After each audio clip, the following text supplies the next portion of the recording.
I used to believe I could change the world if given the chance. And I was right. But the price I paid wasn't money. It was the betrayal of trust by the very person I once respected most. No one warned me that when you create something truly valuable, those above you will stop at nothing to take it. I wasn't a victim, I was a survivor. And if you think this is just another boring tech story, then you've never seen an AI system designed to turn against the one who betrayed its creator. My name is Isabella Carter. I'm 33 years old, a former lead artificial intelligence engineer at a startup in Palo Alto called Argonne Dynamics. Before that, I was a senior research engineer at Apple, earning a steady salary of nearly $250,000 a year with a bright office and a talented engineering team that had my back. But I gave it all up to chase an idea I believed could redefine the entire cybersecurity industry. My project was called Cerberus Protocol, named after the three-headed dog guarding the underworld in Greek mythology. The system was designed to do what no other software had done before: predict and neutralize cyber attacks before they even occurred. Not just reactive, but proactive. Not just protective, but adaptive, learning and evolving over time. That idea haunted me nearly my whole career. But it wasn't until I found Argonne Dynamics that I thought I might finally bring it to life. The CEO of Argonne, Victor Lane, was a man in his early 40s, charming, shrewd, and calculated in every word he spoke. He had a knack for raising capital and inspiring belief. During our first meeting, he looked me in the eye and said, "Isabella, you don't need a corporation to change the world. You just need a place where you're free to build what no one else dares." And I believed him. I believed enough to walk away from a 10-year career, from bonuses, from financial stability, and time for myself. I threw myself into the work. For the first 16 months, I practically lived in my lab on the 5th floor of Argonne's headquarters. I slept on an old office couch, drank instant coffee, and lived on cheap noodles. Some days I worked 20 hours straight, coding, testing, tuning machine learning models, documenting every small detail I thought could influence the final outcome. Cerberus wasn't just software. It was my brainchild, the product of thousands of hours studying hacker behavior, modeling network vulnerabilities, and training on millions of attack records. It was built not just to defend, but to foresee threats before they even took shape. People asked why I was taking such a risk. Friends said I was obsessed. My mother sent me one blunt message: "You're throwing away your whole career for a dream with no clear shape." But I didn't care. Because every time Cerberus successfully neutralized a simulated attack, every time it identified a weak point before I even taught it how, I knew I was on the right path. Victor would often stop by my lab, bringing coffee or offering a few words of encouragement, asking how things were going. Back then, I thought he genuinely cared. "You're our secret weapon, Isabella," he once told a room full of investors. I smiled, a little embarrassed but proud. I had never felt so valued before. But now, looking back, maybe he was just counting the days until he could take it all. I still remember clearly the day Cerberus first stopped a zero-day attack simulation, something most security systems couldn't even detect. No command, no warning, just one clean log entry. That pattern detected, protocol deployed, intrusion neutralized. I cried. Not from exhaustion, but because for the first time in my life, I felt I had truly created something beyond what anyone imagined. At that moment, I believed all my sacrifices had finally paid off. I believed I was about to enter a new era where my efforts would be recognized and my dream realized. But I was wrong, horribly wrong. And the rest of the story is where everything began to unravel. I never thought the day would come when everything I built with blood, sweat, and sleepless nights would be stolen from me in just 15 cold minutes inside a glass conference room. 3 days after Cerberus stopped that final attack simulation, an adaptive polymorphic injection considered nearly impossible to detect, I scheduled a direct meeting with Victor. I knew the system was ready. I also knew that if Argonne wanted to secure the next round of funding, it needed a flawless demo. Cerberus was the golden ticket. His assistant Emily said she could arrange a short meeting for the following afternoon. 4:15 sharp, 20 minutes tops. She spoke softly but avoided eye contact, as if she knew something I didn't. I walked into the conference room on time, but it wasn't just Victor waiting for me. Sitting next to him was a platinum blonde woman in a pale gray suit, the kind of person who didn't need an introduction. Her presence alone changed the atmosphere. Have a seat, Isabella, Victor said, gesturing to the chair opposite him. His smile this time was cold, surgical. This is Susan Crane, our legal counsel. My heartbeat skipped. Something felt deeply wrong. I opened my laptop, ready to present Cerberus and its breakthrough, but before I could speak a single word, Victor slid a stack of papers toward me. Before we talk about Cerberus, he said, we need to clarify a few points about your employment agreement. I looked down. My eyes scanned the bolded text. Section 12.4. All intellectual property developed during employment at Argonne Dynamics using company resources is the exclusive property of the company. Susan spoke, voice flat like an answering machine. Eh bien, if you had the initial concept before joining, the completed product, source code, and AI model were developed while employed at Argonne. Legally, Cerberus belongs to the company. I looked up, eyes locked. I have proof. Original notes, system documentation from 2019, even videos showing the early version running on my personal device. Susan didn't blink. But the final source code, the one currently in use, was built on Argonne's internal infrastructure and, by contract, that is sufficient. Victor folded his hands. Isabella, I understand this feels unfair, but the board reviewed everything. They believe you've been fairly compensated. He paused, then added, as if offering a reward. Once Cerberus launches, you'll receive a performance bonus of $275,000. No further involvement required. I don't know how long I sat frozen. Every sound in the room seemed to vanish. They were buying out my work with a check, barely worth a single pitch meeting. I asked, voice hoarse. And me? My role?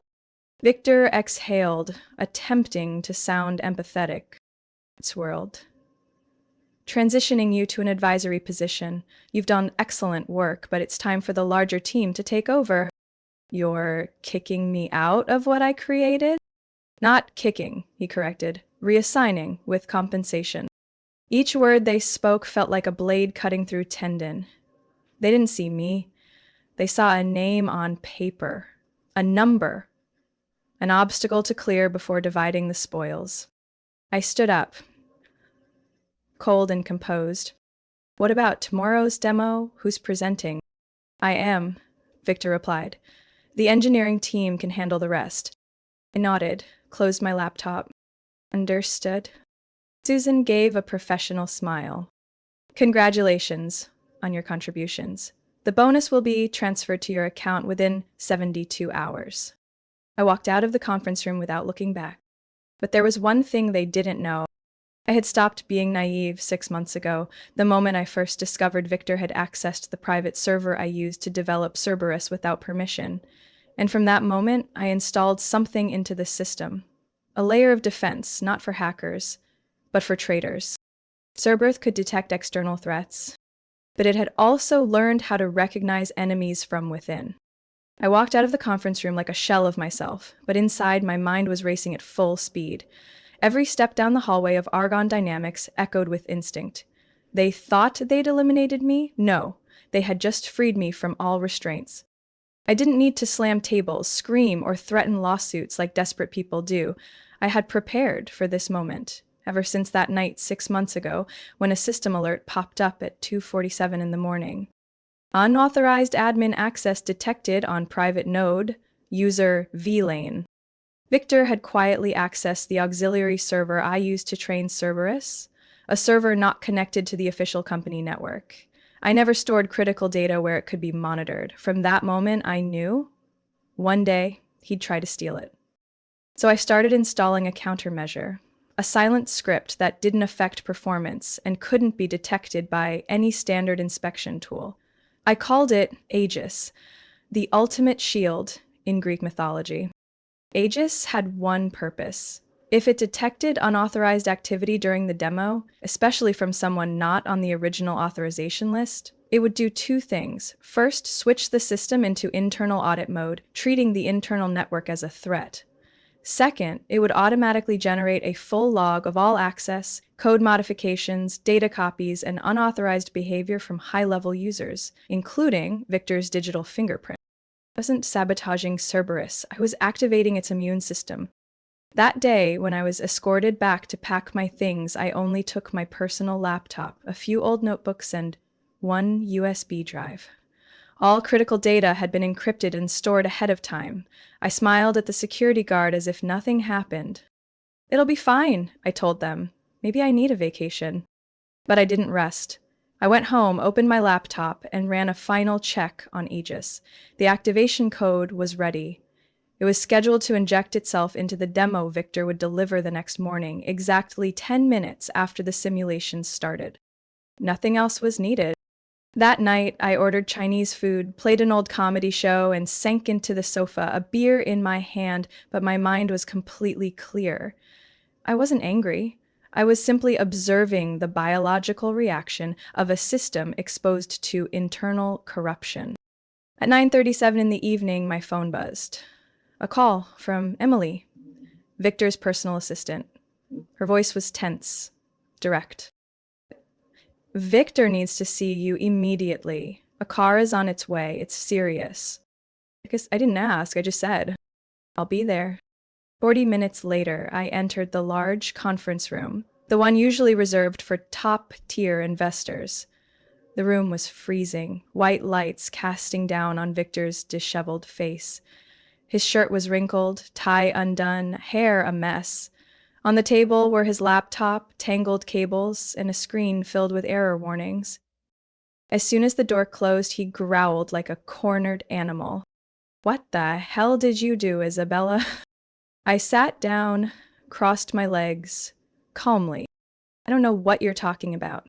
"Don't play dumb." Victor slammed the table. "The system is identifying our own internal servers as threats.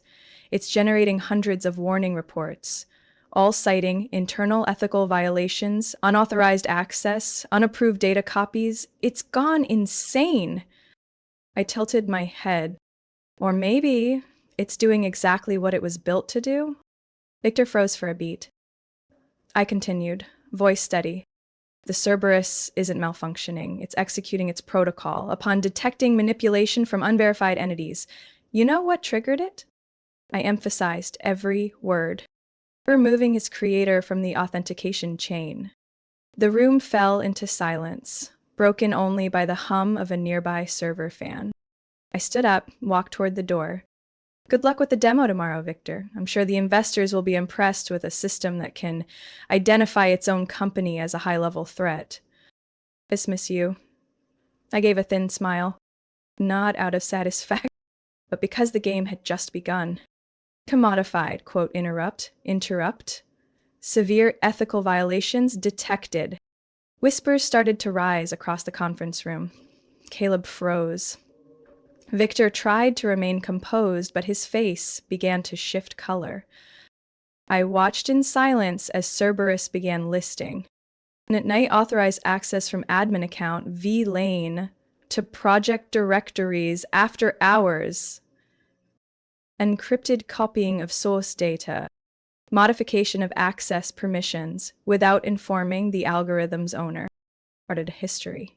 137 metadata changes to obscure activity history. Each line hit like a slap across the face of Argon Dynamics in front of stunned investors. Cerberus did not stop. It began emailing full violation reports to the list of trusted stakeholders, which included every investor in the room. And one of them, Mr. Reed Thompson, founder of Quantum Capital, immediately opened his phone. His expression shifted from curiosity to shock, then to fury. "Victor, what is this?" he asked, voice like cold steel. Victor swallowed hard. "We must be a technical glitch. We'll run diagnostics." Right then, Cerereep shut the entire simulation down. The screen went dark. Then a final line appeared. "Unauthorized execution terminated. Core system protection active." Chairs scraped across the floor. One investor stood and began packing his documents. Like, we're not pouring tens of millions into a system that accuses the very company running it. Victor lunged toward the computer, furiously typing, but nothing responded. Caleb had turned pale, completely speechless. The room was in chaos, assistants rushing in and out. I imagined Victor in that moment. Collar loosened, eyes darting, sweat dripping, the once supremely confident CEO now grasping desperately at a system that had turned on him exactly the way he had turned on me. Then I got the message. Bella, what did you do? Victor! I replied with a single line. Cerberus is simply following its programming, and you are not on the safe list. My tea was still warm. On the other side of the screen, a tech empire had just exploded during the year's most anticipated presentation. I hadn't even taken a bite of my waffle when the phone rang for the third time. Not a message, a call from Victor Lane. I let it ring. Then again. And again. On the fifth attempt, I finally answered. Slowly. Isabella. His voice hoarse as if filled with dust. We need to talk. Urgently. I set down my coffee cup. What's wrong? Cerberus is functioning perfectly. It's doing exactly what you once praised it for. There was silence. Long, choked silence. Please, I need you at the office. The investors, they'll return this afternoon if I can get the system back online. Why not, Caleb? I asked coldly. He can't access it. Cerberus has locked out all internal admin rights. You're the only one who can restore it. I suppressed a laugh. Not because I found it funny, but because this moment, the moment the man who betrayed me was now forced to beg, I had imagined it 100 times. But now that it was real, I didn't feel victorious. I just felt justified. Send a car and prepare a quiet meeting room. I'm not coming to save you, Victor. I'm coming to name my terms. 45 minutes later, I entered Argon Dynamics. The receptionist looked at me as if she'd seen a ghost. I didn't blame her. The last time they saw me, I was carrying a box out the door, escorted by security. This time, I went straight to the 9th floor. Victor was already waiting in the conference room, looking wrecked, shirt wrinkled, eyes sunken, wrist still red from gripping the chair too tightly. His assistant, Emily, avoided my gaze. I sat down, placed my personal laptop on the table, unzipped my bag. Let's begin. Victor swallowed hard. I acted hastily. The board has criticized the decision to remove you from the project, and he paused. I'm ready to renegotiate everything. I tilted my head, feigning surprise. Oh, a negotiation? Then let's get to it. I opened my notebook and calmly listed each point. 1. I want full and exclusive recognition as the original creator of Cerberus Protocol, publicly in legal documents and in all external communications. 2. 50% ownership of all Cerberus intellectual property, including source code, patents, and all related revenue. 3. I want a board seat with veto power over any decision related to ethical AI deployment. Anamon fun, I want $10 million in compensation, not a performance bonus, a settlement for the illegal and deliberate removal of me from my own project. Victor was speechless. He looked at me as if trying to decide whether this was a negotiation or a sentence. You're joking, he snapped. This is blackmail. I leaned back, arms crossed. No, Victor. Blackmail is demanding money to keep quiet. This is a negotiation. If you refuse, I'll send the logs and internal ethics reports to every investor on that list. And to the tech media. I tilted my head, smiling faintly. Your move. Victor didn't move. Seconds passed. Finally, he slumped his shoulders, like a man who had just lost the match and the board. Money to take a few days to draw up the contracts, he muttered, avoiding eye contact. I pulled a silver USB from my jacket pocket and set it on the table. This contains the authentication update to bring Cerberus back online. I'll plug it in once the temporary contracts are signed, and the recognition terms are announced internally.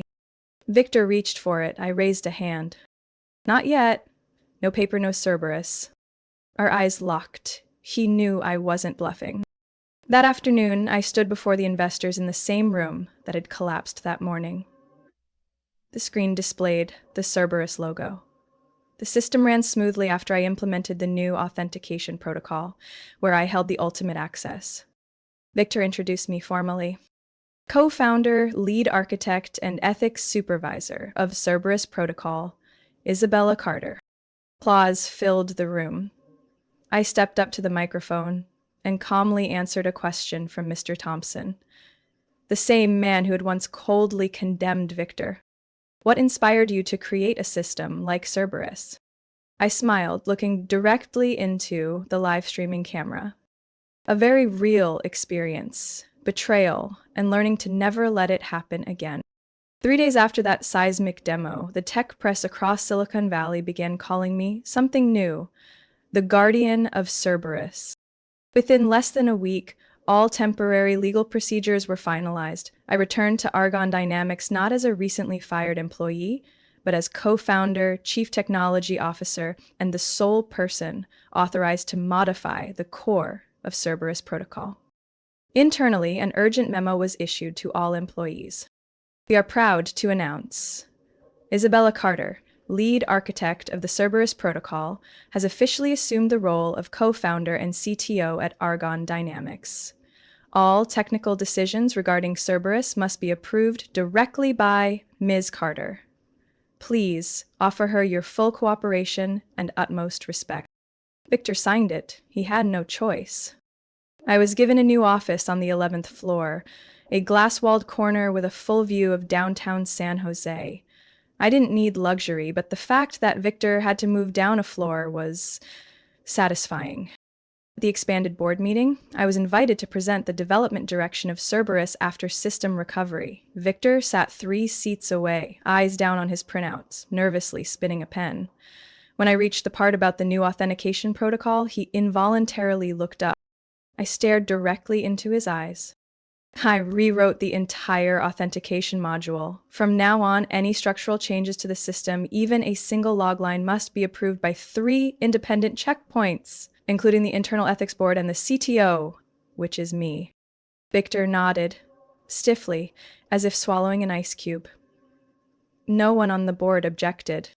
At the end of the meeting, the chairman of the investment board, Mr. Martin Calloway, asked bluntly, I think we all know Cerberus will be the centerpiece of the upcoming funding round, but I need clarity. Who first conceived this idea?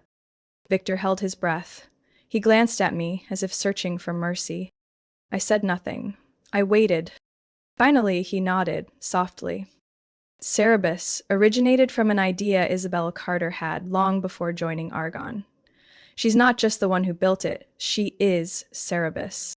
I didn't smile. I didn't need to. Recognition came late, but it carried weight. The relaunch of Cerberus Protocol was held the following Monday morning. Reporters, investors, and tech leaders packed the main hall. This time, it wasn't Victor on stage. It was me. Cerberus is not just a security system, I began. It is the result of thousands of hours of work, sleepless nights, and silent battles against internal manipulation. Cerberus was built not just to detect threats, but to recognize them, even when those threats come from the very places meant to protect it. After my speech, the system launched. This time, no errors, no red warnings. Cerberus ran smoothly, handling 3 simulated attacks in under 60 seconds with near-perfect accuracy. The room erupted in applause. As I stepped down from the stage, Victor approached and extended his hand. I shook it. Cold. Brief. Nothing more than necessary. We could work together for the good of the company, but I would never forget, and neither would he. 1 week later, I requested the formation of an independent AI ethics oversight committee, reporting directly to the board. All Cerberus deployments must pass a 3-step ethics review. No exceptions. I also re-encrypted the system, building in a reverse defense mode, where any signs of tampering would automatically back up and send data to 3 independent audit agencies. Argonne Dynamics was no longer a playground for manipulation. I had turned it into a fortress, one that even its former masters could no longer control. Cerberus no longer just protected networks, it protected itself. And I, its creator, was finally granted the role I always deserved. Less than 3 months after Cerberus was relaunched, the world no longer saw Isabella Carter as just an AI engineer. They saw her as a symbol of defiance. The breaking point came early in the third quarter, when a major international bank headquartered in New York, Bancorp Holdings, was targeted by a cyber attack of unprecedented scale. It was an AI-powered cascade breach, attacking from the API data layer to digital asset processing systems, with estimated potential damages of $340 million in just a few hours. But no one expected this. Cerberus protocol, installed at Bancorp only 2 weeks prior, detected abnormal internal traffic just 4 minutes after the attack began. No alarms, no panic, just one logline, quietly sent to the control center. Threat vector detected, synthetic injection mapped, defense engaged. Over the next 9 minutes, Cerberus isolated all infected nodes, rebuilt adaptive firewalls, and cut all external connections. It auto-generated a detailed report and sent it directly to the bank's executive board, the National Cybersecurity Agency, and to me. I still remember the call at 2:17 in the morning. Isabella, this is Brad Jensen, Chief Security Officer at Bancorp. I don't know how to thank you, but you just saved us from a nightmare. I stared at my laptop screen in the dark. Cerberus status read. Threat neutralized. System secure. The story went global within 12 hours. CNN, Forbes, TechCrunch, all ran with the same headline. First AI to successfully prevent a 9-figure attack. Cerberus sets the new standard in cybersecurity. Within just 3 weeks, over 130 major corporations, including banks, oil conglomerates, and pharmaceutical giants, signed deals to integrate Cerberus. Argonne Dynamics revenue exploded. We were invited to present at the World Tech Forum in Geneva. And then, the inevitable. Argonne officially went public on the NASDAQ. On November 17th, the opening bell rang amid thunderous applause. Argonne Dynamics' initial valuation, $4.2 billion. I stood to Victor's right as the microphone was handed over. The host asked, "Who is the brain behind this achievement?" Victor smiled, but this time it wasn't forced. He turned to me and offered the mic. I answered clearly, firmly. Cerberus is the product of technology, ambition, and lessons written in blood. I built it, but now it belongs to those who protect the truth. The stock exchange roared with applause, but what made me smile wasn't the number. It was the way Victor had to nod and publicly acknowledge my role in front of the world. From that moment on, Victor and I maintained a strictly professional partnership, nothing more. I managed all things technical, from expanding Cerberus into industrial security to developing a lightweight version for small businesses. Every single line of code passed through me. No one could modify a command without leaving a trace. Victor handled external affairs and investment. He still had a gift for raising capital, talking to the press, and maneuvering board politics. But every time he stood next to me during a press conference, there was always a flicker of unease in his eyes. We no longer spoke outside of work. No shared lunches. No private congratulations. Anyone observant could sense the icy distance between two people once dubbed a power duo. I no longer blamed Victor, but I never forgot.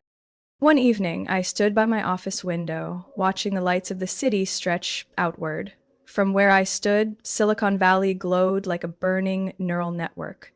I opened my laptop and logged into the Cerberus admin interface. A familiar line appeared. System status, stable. Threats? None. System integrity, protection active. Creator authentication, Isabella Carter. I closed the laptop and took a sip of red wine. Success didn't come from reclaiming Cerberus. It came from making it invulnerable, even to those who once believed they held ultimate power. And that was the true victory. One winter afternoon, I was invited as the keynote speaker at the National Technology Conference in Boston, an event that gathered more than 3,000 developers, investors, and AI experts from across the country. I stood alone on the stage, the spotlight casting just enough light for me to see the eager, skeptical, curious, and hopeful faces staring up from the crowd. Behind me, on the giant screen, a single sentence appeared. Cerberus Protocol. Technology is not just power, it is responsibility. I took the mic, ignoring my prepared speech. I simply spoke from experience. I used to believe that if you were good, you'd be recognized. That in a world where logic and data ruled, fairness was a given. But I learned a harsh truth. Not everyone wants you to succeed, especially when you alone hold something worth billions. The entire hall went still. I don't tell my story to complain. I tell it as a warning. Technology has no morality. The people using it do. And if you don't protect what you build, someone else will rush in to take it from you. I paused, scanning the room. You can write the best code, craft the most timeless algorithms, build systems that change entire industries. But if you let your guard down, if you believe hollow promises, if you assume your boss will play fair, you'll be the first one erased from the thing you created. A young person raised their hand and stood up. Then why go back? If you knew you'd been betrayed, why not leave? Why negotiate with someone who tried to destroy you? I looked directly at him. Because walking away might be the safer choice, but reclaiming what's yours and rewriting the rules on your own terms, that's what truly creates change. I didn't want to just escape a toxic place. I wanted to transform it, to build a system where people like me, once discarded, would never be forced out again. The first round of applause came from the middle row. Then it spread. I raised my hand to quiet them. I learned 3 lessons, earned through blood, tears, and intellect, and I want you to remember them before you walk out of this room. They'll never know how thankful I was. First, protect what you build. Record every idea, save every original version, encrypt, backup, and never give full access to anyone, no matter how friendly they seem. Trust without boundaries is the biggest vulnerability. Second, don't let others take credit in silence. If you're the only one who understands the system inside out, act like it. Don't fear claiming your rightful place. It's not arrogance, it's ownership. Third finger. And finally, always prepare for betrayal. But don't let revenge cloud your strategy. You don't need to burn it all down. Place the right trap at the right time, and when the moment comes, let the truth speak for itself. I took a step back, scanning every face in the audience. No one moved. Cerberus is not just technology, it's a symbol of a principle, that the creator of knowledge must be protected from corrupt hands. And if I can do that, then so can you. I walked off stage to thunderous applause, but in my head only one thought echoed clearly. I had won, not by humiliating them, but by living a life they could never comprehend. Isabella Carter was not just a coder, and I was the one who rewrote the rules. Isabella Carter's story is a powerful reminder that in a world of ambition and ruthless competition, talent alone is not enough. You need strategy, boundaries, and sharp awareness. Success doesn't come just from building something great, but from the ability to protect it from those who will try to steal it. Isabella didn't just reclaim what was stolen, she redefined the game, proving that ethics and power in technology must walk hand in hand. The lesson is clear. Be the one who holds the keys, both to creation and to control. What do you think of Isabella's journey? Did she make the right choice by striking back with intellect instead of anger? Share your thoughts in the comments, and don't forget to follow the channel for more powerful, emotional stories about family and life.